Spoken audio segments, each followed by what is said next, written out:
Hi friends, எல்லோரும் எப்படி இருக்கீங்க? ரொம்ப நாள் கழித்து ஒரு வாய்ஸ் ஓவர் கொடுத்து ஒரு vlog. இது வந்து மார்னிங் வந்து நான் எழுந்ததும் என் ஹஸ்பண்ட் வேலைக்கு கிளம்புறதுக்கு முன்னாடி நான் வந்து எல்லா டிஃபன் அண்டு லஞ்சும் முடிச்சிடுவேன்.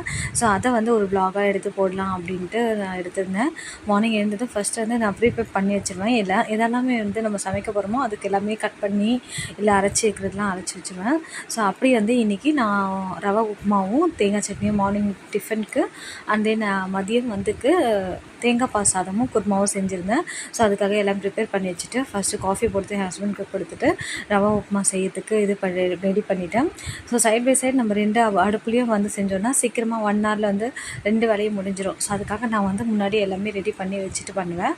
அப்படி வந்து நான் எல்லாம் பண்ணி வச்சுட்டேன். நம்ம சின்ன வயசில் எப்படி வந்து ஒரு வேலை செய்யறதுக்கு அந்த ஒரு வேலையில் மட்டும் நம்ம கான்சன்ட்ரேட் பண்ணி ஒர்க் பண்ணியிருப்போம்.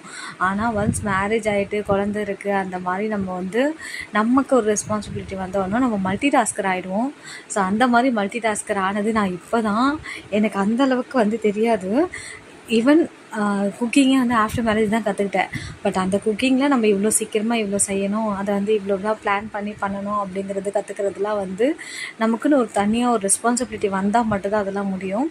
நம்ம ஒரு ஃபேமிலியை ரன் பண்ணும்போது நம்ம இதை மார்னிங் செய்யணும், ஆஃப்டர்நூன் இதை செய்யணும், குழந்தைக்கு இது பிடிக்கும், குழந்தை இதை சாப்பிட மாட்டான், ஹஸ்பண்ட் இதை சாப்பிட மாட்டார், இது நமக்கு பிடிக்காது. ஈவன் பெரியவங்களாம் எல்டர்ஸ்லாம் இருந்தாங்கன்னா, மாமனார் மாமியார்லாம் இருந்தாங்கன்னா அவங்களுக்கு இது பிடிக்கும் பிடிக்காது, அவங்களுக்கு இது ஒத்துக்கும், அந்த மாதிரிலாம் நம்ம யோசிச்சு செய்வோம்ல. இதெல்லாமே இதெல்லாம் வந்து ஒரு பெரிய வந்து மேனேஜ்மெண்ட் தான். ஆஃபீஸில் டீம் மேனேஜ்மெண்ட், பீப்புள் ஹேண்ட்லிங்லாம் எப்படி இருக்கோ அதே மாதிரி வீட்டில் ஃபேமிலியில் இது எல்லாமே இருக்குது. கண்டிப்பாக டைம் மேனேஜ்மெண்ட் அண்ட் ஃபேமிலியில் வந்து ஒவ்வொருத்தவங்கள பற்றி புரிஞ்சுக்கிட்டு பண்ணுறதுக்கு எல்லாமே வந்து நமக்கு ஒரு தனியாக ஒரு கெப்பாசிட்டி இருந்தால் மட்டும்தான் இது எல்லாமே பண்ண முடியும்.